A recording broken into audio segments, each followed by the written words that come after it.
Hello dear students, आज के lecture में हम लोग गोल्गी कॉम्प्लेक्स के बारे में पढ़ेंगे।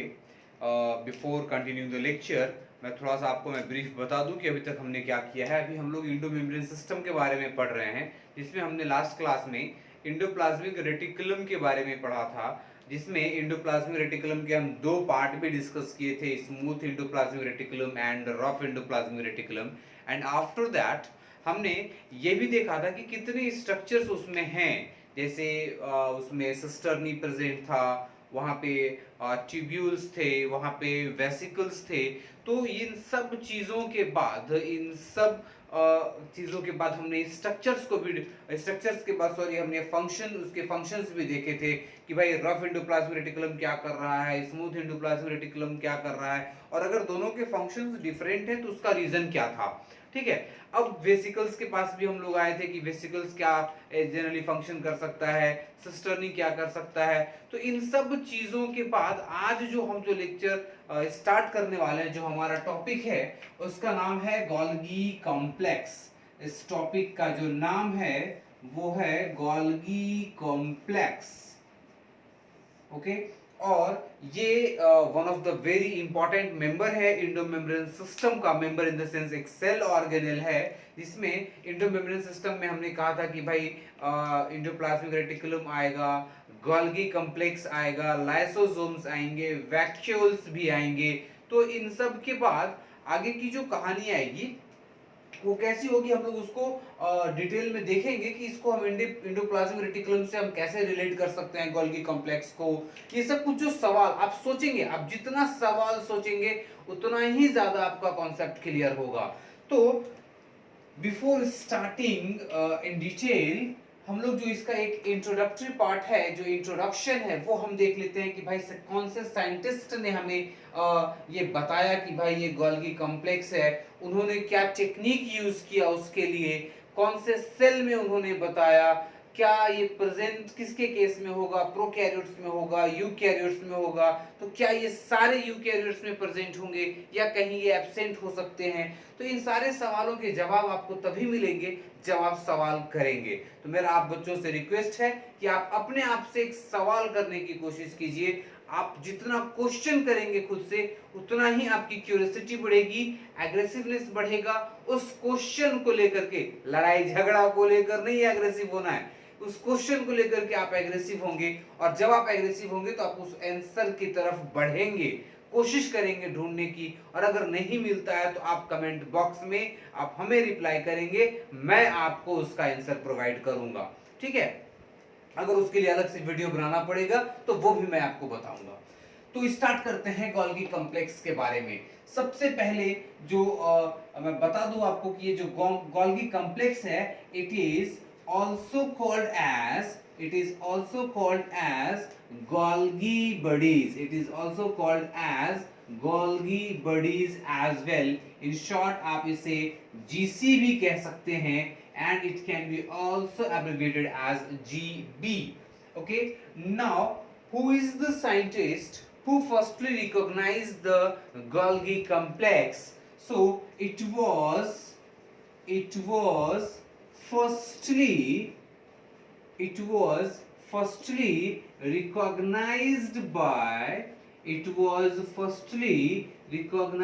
by Camilo। आप ये आन मिलो सजना एक गाना है, वैसा करके भी याद रख सकते हैं, कैमिलो गोल्गी। Camillo Golgi. एक सवाल का जवाब हमें मिल गया कि भाई किसने किया। अब है कि किस सेल में किया। Recognized by Camillo Golgi in the nerve cell of cat and owl. Okay. तो इन्होंने नर्व सेल से सबसे पहले कैमिलो गोल्गी ने ही ये रिकॉग्नाइज किया, इसके बारे में बताया कि गोल्गी कॉम्प्लेक्स भी कोई ऐसी चीज होती है। अब इन्होंने कोई टेक्निक भी यूज की होगी, है ना। वो जो टेक्निक इन्होंने यूज किया उस टेक्निक का नाम है, वो भी मैं लिख देता हूं, bye metallic impregnated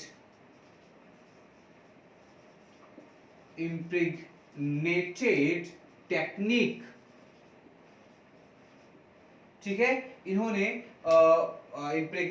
metallic impregnated technique को इन्होंने यूज किया, और आफ्टर यूजिंग दैट टेक्निक इन्होंने बताया कि गोल्गी कॉम्प्लेक्स कुछ ऐसी चीज है जो कि सेल के साइटोप्लाज्म में प्रेजेंट है, and the name Golgi complex is given after the name of the scientist, the Camillo Golgi। ठीक है, अब ये हम जानते हैं कि ये सेल ऑर्गेनेल है, तो ये जनरली यूकैरियोट्स में प्रेजेंट रहेंगे। They are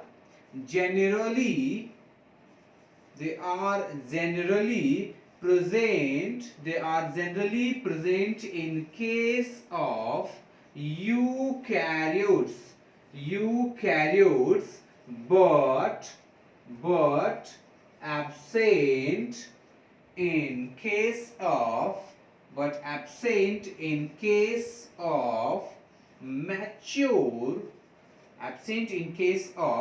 mature RBC plus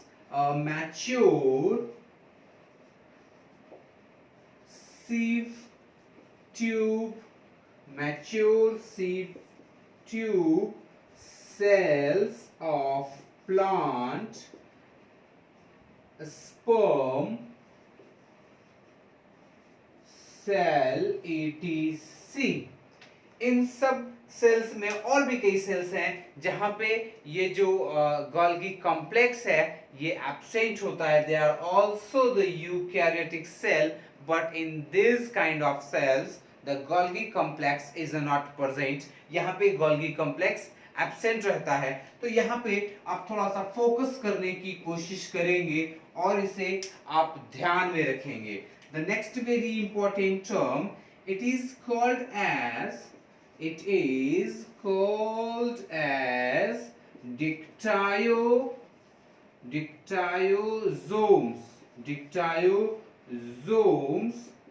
in case of plants। इन्हें क्या कहा जाता है भाई? इन्हें कहा जाता है dictyosomes प्लांट के केस में। why they are called as dictyosomes?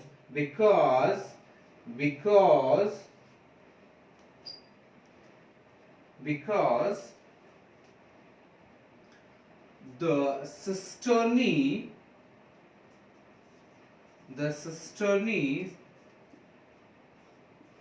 are not interconnected।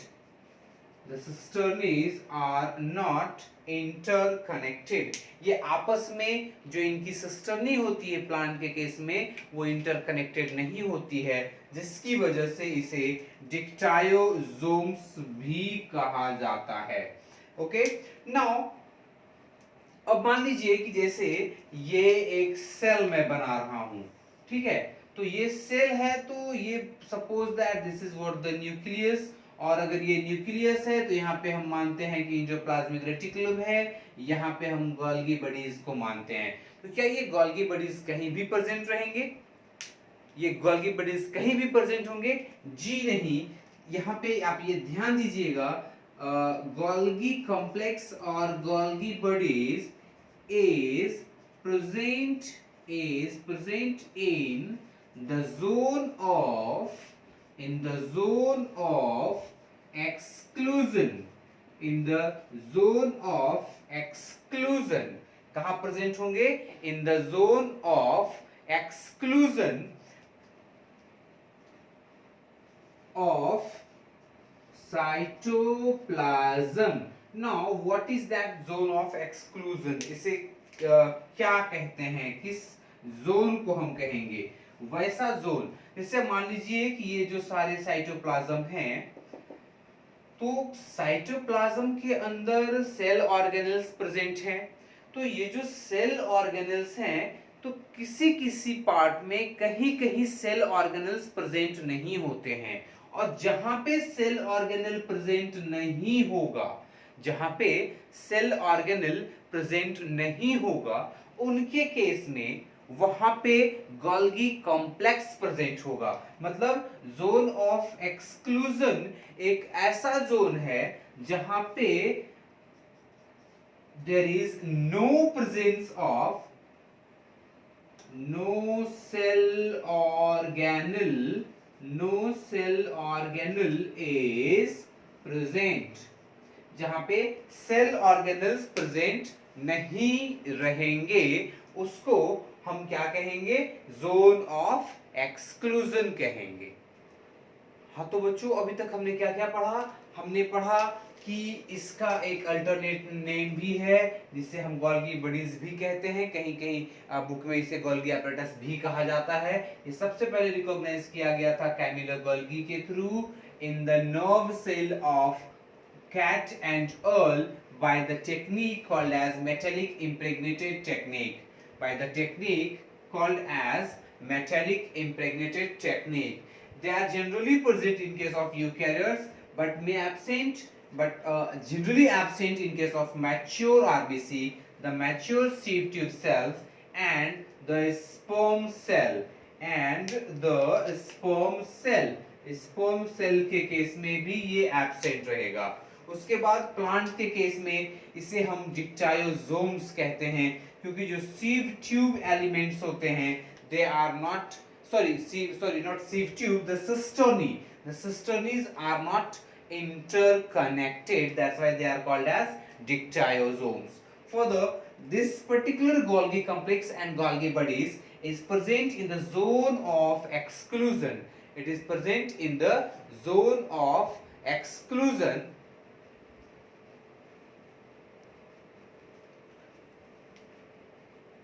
which is also called as Golgi ground substance, which is also called as Golgi ground substance. Golgi ground substance. The zone of exclusion is also called as Golgi ground substance. और ये जो Golgi complex है, it is a kind of single membrane bound cell organelle, or it is bound by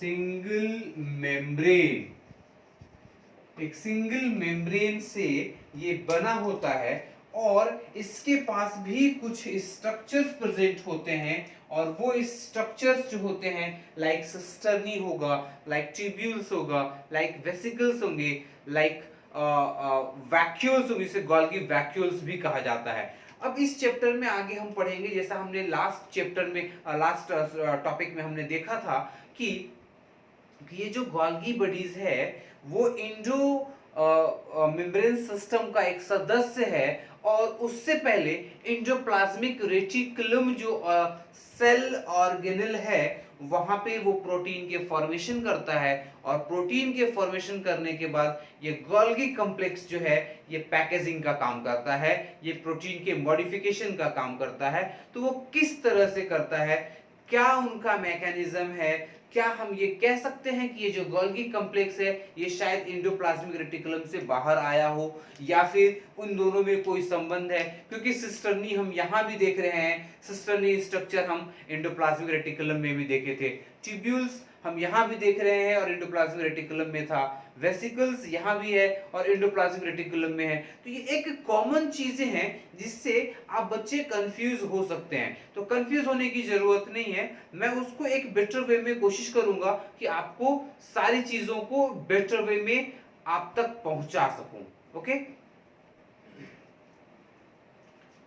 हाँ तो बच्चों अब हम एक सेल बनाएंगे यहाँ पे,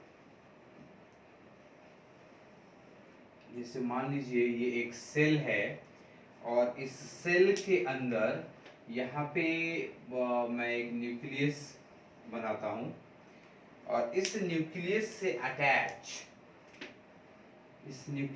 अटैच जो स्ट्रक्चर है, मान लीजिए this particular structure is what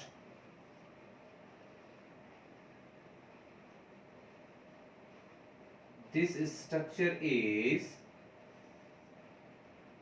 the structure of endoplasmic reticulum, ठीक है।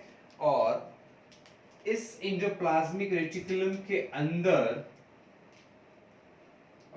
राइबोसोम प्रेजेंट है। हम ऐसा मानते हैं कि यहाँ पे राइबोसोम प्रेजेंट है। ओके, यहाँ पे इनके मेम्ब्रेन के साथ हमने राइबोफ्लोरिन प्रोटीन की भी बात करी थी, राइबोफ्लोरिन 1 और 2 के हेल्प से ये यहाँ पे ऐसा अटैच है और इनके अटैचमेंट की वजह से ये क्या कर रहा है, ये जो राइबोसोम्स हैं they are generally very busy in producing the proteins, ठीक है। तो ये जो कंप्लीट स्ट्रक्चर है ये है एंडोप्लाज्मिक रेटिकुलम का। ये क्या है, एंडोप्लाज्मिक रेटिकुलम है, जो कि एक पार्ट हम कहते हैं कि ये स्मूथ एंडोप्लाज्मिक रेटिकुलम है और ये दूसरा जो पार्ट है ये है rough endoplasmic reticulum, rough endoplasmic reticulum, the रेर एंड सेर। ओके, अब यहाँ समझिएगा थोड़ा कि यहाँ पे गोल्गी कॉम्प्लेक्स के साथ यहाँ क्या रिश्ता है, इनका क्या नाता है। तो ये लास्ट में हम जानते हैं कि जो एंडोप्लाज्मिक रेटिकुलम है यहाँ पे सिस्टर्नी है, यहाँ पे ट्यूब्यूल्स हैं, यहाँ पे वेसिकल्स हैं और जो वेसिकल्स हैं ये पिच्ड ऑफ होते हैं। ये जो बल्जी लुक है यहाँ पे, ये देखिए जो मैंने अभी बल्जी लुक बनाया है, थोड़ा मैं इधर भी इसको ऐसा मॉडिफाई कर देता हूँ। तो ये फाइनली ये जो अमाइनो एसिड या जो प्रोटीन यहाँ पे फॉर्म हुआ है वो प्रोटीन की फर्दर प्रोसेसिंग होती है। तो प्रोसेसिंग क्या होती है कि हम जानते हैं कि जब कभी भी मैसेंजर आरएनए से प्रोटीन बनता है तो इसको हम कहते हैं ट्रांसलेशन। इस प्रोसेस को हम क्या कहते हैं, translation. Now that particular protein goes for modification, this particular protein goes for modification, ठीक है। तो ये मॉडिफिकेशन क्या होता है, जैसे मान लीजिए कुछ ग्लूकोज मॉलिक्यूल या फिर मैनन्स या ग्लाइकन्स ये सब ऐड होते हैं जिससे ये प्रोटीन चेंज होता है। तो इस प्रोटीन को यहाँ पे मॉडिफिकेशन को जिसे मैं कहता हूं post translational modification, post translational modification. अब यहाँ पे मान लीजिए कि सपोज दैट ये कुछ ऐसा एक प्रोटीन है तो मॉडिफाई होकर के शायद ये ऐसा स्ट्रक्चर बना है। बस समझने के लिए मैं बता रहा हूं कि यहाँ पे इनकी कुछ मॉडिफिकेशंस हुई है और कुछ एक्स्ट्रा कोई एक मॉलिक्यूल इनके साथ, मान लीजिए यहाँ पे ये एक एक्स्ट्रा मॉलिक्यूल ब्लू कलर में यहाँ पे ऐड हुआ है, ठीक है। तो अब इसका मॉडिफिकेशन हो गया है। अब मान लीजिए कि ये एंडोप्लाज्मिक रेटिकुलम है, यहाँ से प्रोटीन फॉर्म हुआ है और यहाँ पे कुछ वेसिकल्स हैं, यहाँ पे क्या है, कुछ वेसिकल्स हैं। अब ये वेसिकल्स क्या काम करते हैं, they generally functions as a transporter. ये एक तरह से ट्रांसपोर्ट का काम करते हैं। ट्रांसपोर्ट का काम करते हैं मतलब ये प्रोटीन का ट्रांसपोर्ट करते हैं। किसका, तो चलिए इनके पास भी हम प्रोटीन प्रोवाइड कर देते हैं कि चलिए भैया इनके पास भी ये जो आप रेड कलर में देख रहे हैं ये एक प्रोटीन है, ठीक है। अब ये प्रोटीन जैसे मान लीजिए यहाँ से बढ़ेगा तो यहाँ तक तो हम पहुंच चुके हैं, ट्रांसलेशन हो चुका है, इस स्टेप तक हम आ चुके हैं। जब यहाँ ट्रांसलेशन हो गया है अब इसका मॉडिफिकेशन होना है। तो हम जानते हैं कि जो पोस्ट ट्रांसलेशनल मॉडिफिकेशन है वो जब भी होगा तो गोल्गी कॉम्प्लेक्स में ही होगा। ये जब भी होगा वो गोल्गी कॉम्प्लेक्स में ही होगा। तो चलिए अब यहाँ पे हम गोल्गी कॉम्प्लेक्स बना लेते हैं।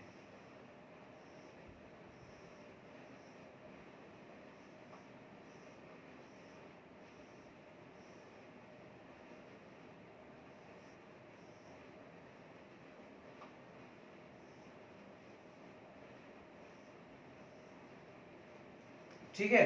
तो ये जो गोल्गी कॉम्प्लेक्स है, एक तो और बना देते हैं ताकि कोई ज्यादा खास दिक्कत नहीं हो आपको समझने में। ठीक है, तो हर एक पार्ट में देखिएगा कि यहाँ पे जैसे अब ये वेसिकल्स यहाँ चले हैं, जो वेसिकल्स एंडोप्लाज्मिक रेटिकुलम के हैं, इनको यहाँ पहुंचना है। कहाँ पहुंचना है भाई? तो गोल्गी कॉम्प्लेक्स के पास पहुंचना है। तो ये जो है this is what Golgi bodies और गोल्गी कॉम्प्लेक्स आप जो कहना चाहें कह सकते हैं। ठीक है, यहाँ पे ट्यूबुलर पार्ट्स भी हैं जो कि ब्रांच्ड है, वो इंटरकनेक्टेड है एक दूसरे से। तो ये यहाँ पे आने के बाद क्या करता है, ये इसके साथ इनका मेम्ब्रेनल फ्यूजन होता है।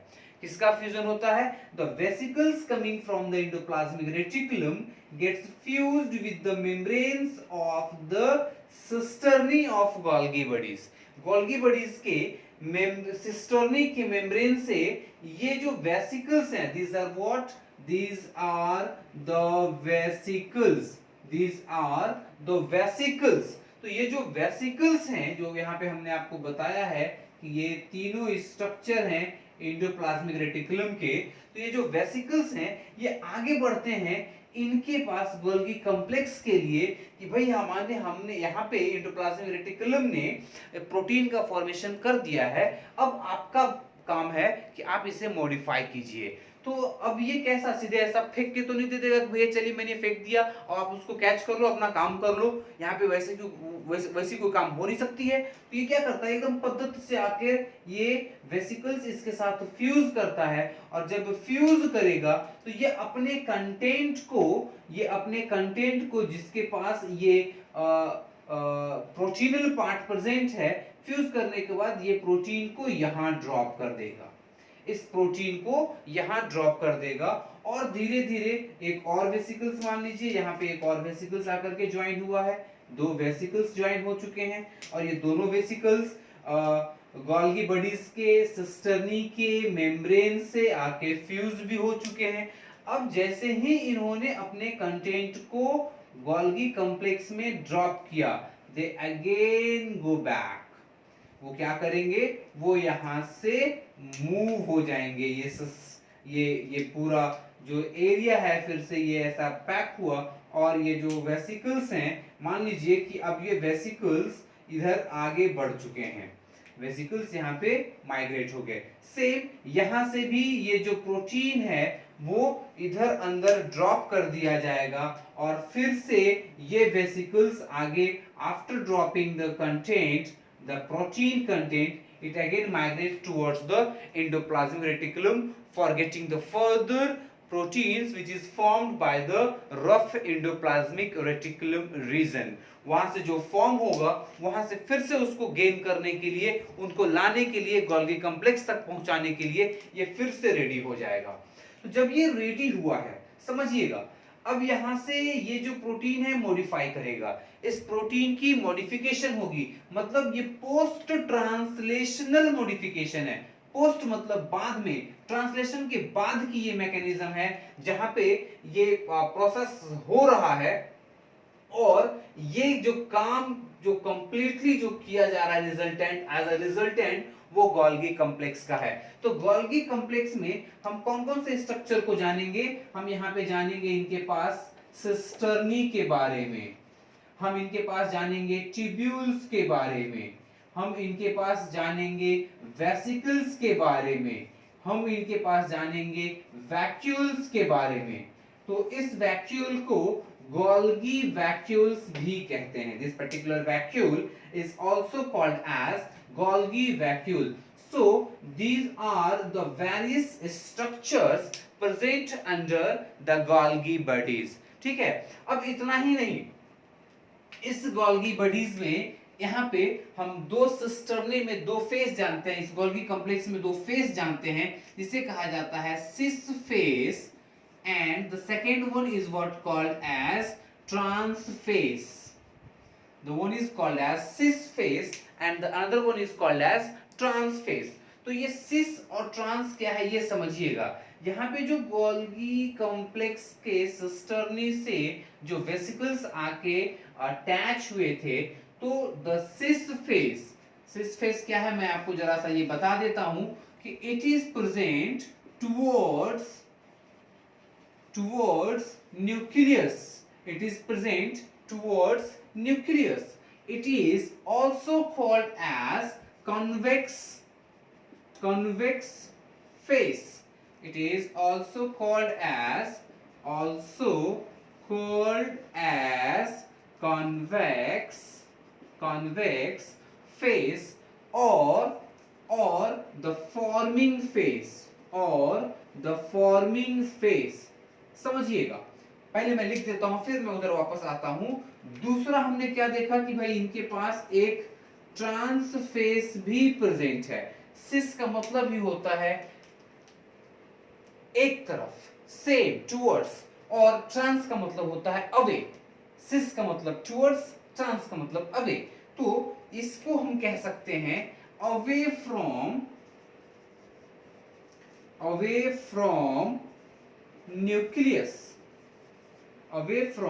nucleus.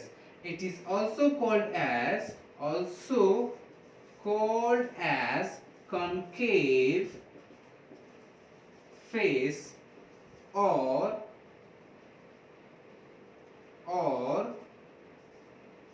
maturing phase. Now why that particular trans phase is called as maturing phase and cis is called as forming phase? इसे जरा सा आप समझ लीजिए। ये देखिए यहाँ पे क्या हुआ है कि वेसिकल्स आए हैं, ये जस्ट जो न्यूली फॉर्म्ड प्रोटीन है, this vesicles generally carries what? They carries newly formed proteins.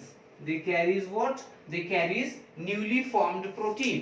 तो ये गोल्गी कॉम्प्लेक्स के इस पार्ट में आके अटैच होते हैं, गोल्गी कॉम्प्लेक्स के इस पार्ट से आकर अटैच होते हैं। तो यहाँ पे तो एक तरह से अब ये फॉर्म ही हो रहा है ना, मतलब जो मॉडिफिकेशन का स्टार्ट है, जो मॉडिफिकेशन मतलब न्यू प्रोटीन्स फॉर्म होने शुरू हो रहे हैं। तो that's why this is what called as the cis phase. This is what called as the cis phase and the phase which is away from the nucleus. अगर हम इसे न्यूक्लियस कंसीडर करते हैं तो this phase is what away from nucleus and this phase is what towards nucleus, right? तो यहाँ पे ये जो phase होगा, this particular phase is called as trans phase. इसे हम क्या कहेंगे?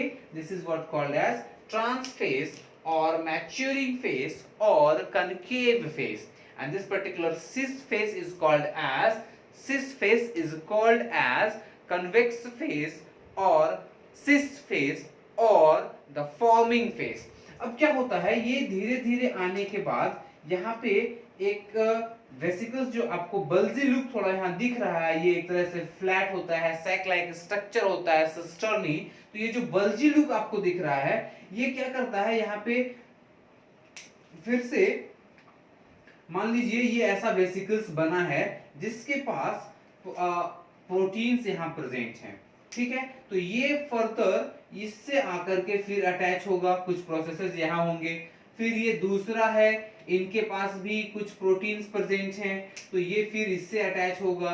ये सेम एक मैकेनिज्म ये चलता रहेगा, ऐसा एक मैकेनिज्म चलता जाएगा और फिर उनका जो प्रोटीन का जो मॉडिफिकेशन है वो कंटिन्यूअस में करते जाएंगे। तो हमने क्या देखा कि एक तरह से सिस्टर्नी में ही हम कह सकते हैं सिस्टर्नी का दो फेस है, एक है सिस फेस, दूसरा है ट्रांस फेस। या फिर अगर हम सिस्टर्नी को छोड़ देते हैं और गोल्गी कॉम्प्लेक्स की बात करें तब भी हम कह सकते हैं कि ये जो फेस है गोल्गी कॉम्प्लेक्स का ये सिस फेस होगा and this is what the trans face. किसी बुक में ऐसा भी लिख सकता है कि the cis phase is present towards the endoplasmic reticulum and the trans phase is present towards the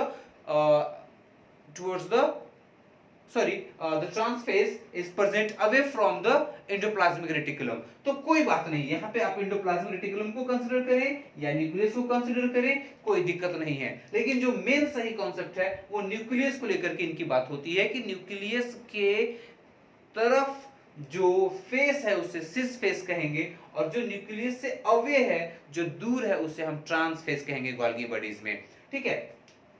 तो यहाँ पे ये एक जो मैकेनिज्म हमने देखा, यहाँ पे एक जो कंटिन्यूएशन में जो एंडोप्लाज्मिक रेटिकुलम और गोल्गी कॉम्प्लेक्स का जो एक कोऑर्डिनेटेड फंक्शन देखा, वो हमने देखा अभी तक। और आगे मान लीजिए कि यहाँ पे ये जो वेसिकल्स हैं, इनके पास गोल्गी कॉम्प्लेक्स के पास ये देखिए जैसे इधर से जो वेसिकल्स प्रेजेंट हैं, जो एक तरह से मॉडिफाइड प्रोटीन है इनके पास। मैं ब्लैक कलर से इस मॉडिफाइड प्रोटीन को डिनोट कर रहा हूं कि इनके पास मॉडिफाइड प्रोटीन है। अब क्या होता है, they generally act as postman. They generally acts as the Golgi complex strictly towards to the vesicles. They acts as a postman. वो postman के जैसा वर्क करते हैं।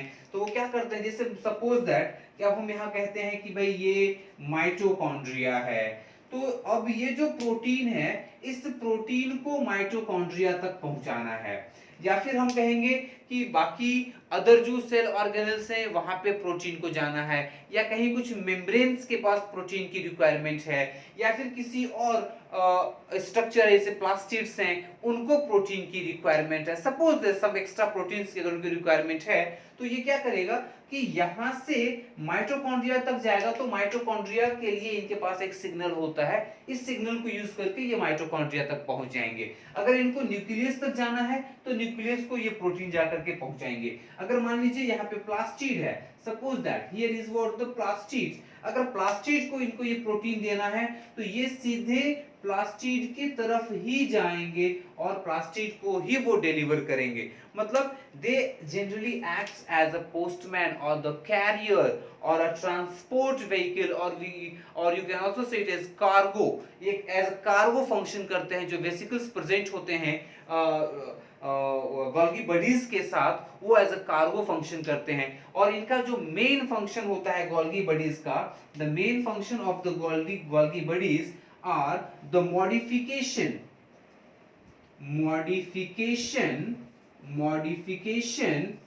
and packaging of the proteins. Okay, they generally modify or package the proteins. The next function of the Golgi bodies, here we have written the function of Golgi bodies. यहाँ पे हमने Golgi bodies के function के बारे में लिखा है। दूसरा हम क्या कह सकते हैं भाई कि ये एज अ प्रोसेसिंग तो यहाँ हो रहा है, इसके बीच में प्रोसेसिंग हो रही है, ये गोल्गी बॉडीज के सिस्टम के बीच में सारी प्रोसेसिंग हो रही है, ये आपस में एकदम चिपक के रहते हैं। ओके, तो अब इसके बाद ये वेसिकल्स है, माइटोकॉन्ड्रिया को भी पहुंचा रहा है, प्लास्टिड को भी जो प्रोटीन प्लास्टिड को चाहिए वो प्लास्टिड को दे रहा है, जो कुछ प्रोटीन न्यूक्लियस को चाहिए न्यूक्लियस को दे रहा है, या जहां पे सेल के अंदर जिस लोकेशन में भी इसकी रिक्वायरमेंट होगी प्रोटीन की, वो प्रोटीन वहां डिलीवर करेगा। मतलब also functions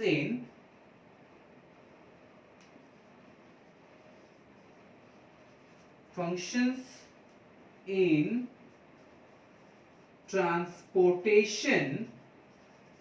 transportation of proteins to different location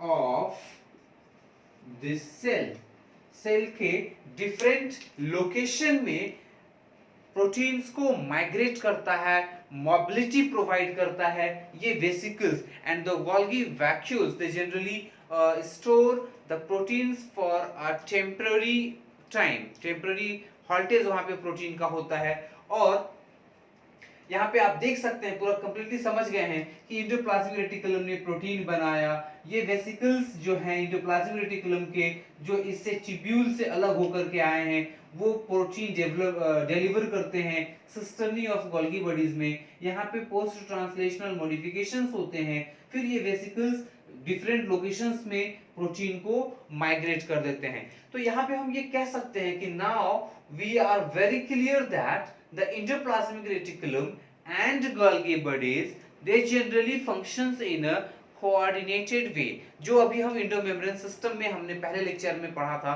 कि इंडो मेम्ब्रेन सिस्टम में वैसे सेल ऑर्गेनेल्स, उनको इसलिए सिस्टम कहा जाता है क्योंकि वहां पे जो भी सेल ऑर्गेनेल्स उस सिस्टम के अंदर आते हैं they all functions in a very coordinated way, सबका फंक्शन एक दूसरे से मिला जुला है। यहाँ पे इन्होंने प्रोटीन को फॉर्म किया, इन्होंने प्रोटीन को मॉडिफाई किया और पैकेज किया, और इनके ही स्ट्रक्चर हैं जो कि डिफरेंट लोकेशंस में प्रोटीन को माइग्रेट भी कर रहे हैं।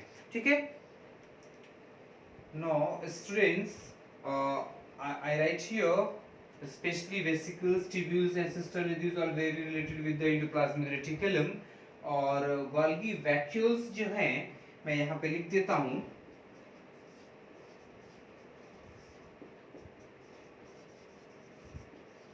Golgi vacuoles. तो ये जो गोल्गी वैक्यूल्स हैं दे कंटेन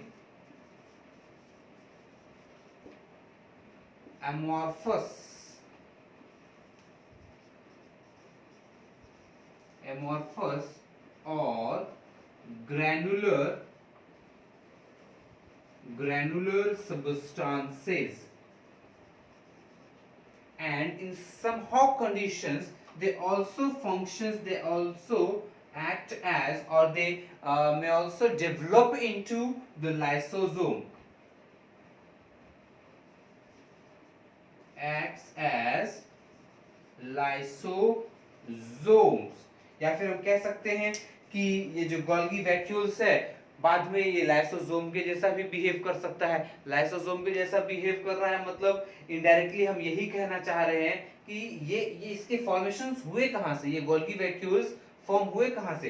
तो ये जो ट्रांस फेस है, द मैच्योरिंग फेस जो गोल्गी बॉडीज का है, वहां से ये पिंच्ड ऑफ होके आते हैं और वो फिर बाद में एक वैक्यूल्स का साइज लेते हैं। वैक्यूल्स क्या होता है? It is a kind of free space जहां पे ये एमॉर्फस ग्रेनुलर सब्सटेंस को कंटेन करता है, मतलब एक टेम्पररी हॉल्टेज है वहां पे, और बाद में it may act as lysosome, वो लाइसोसोम में भी डेवलप कर जा सकता है।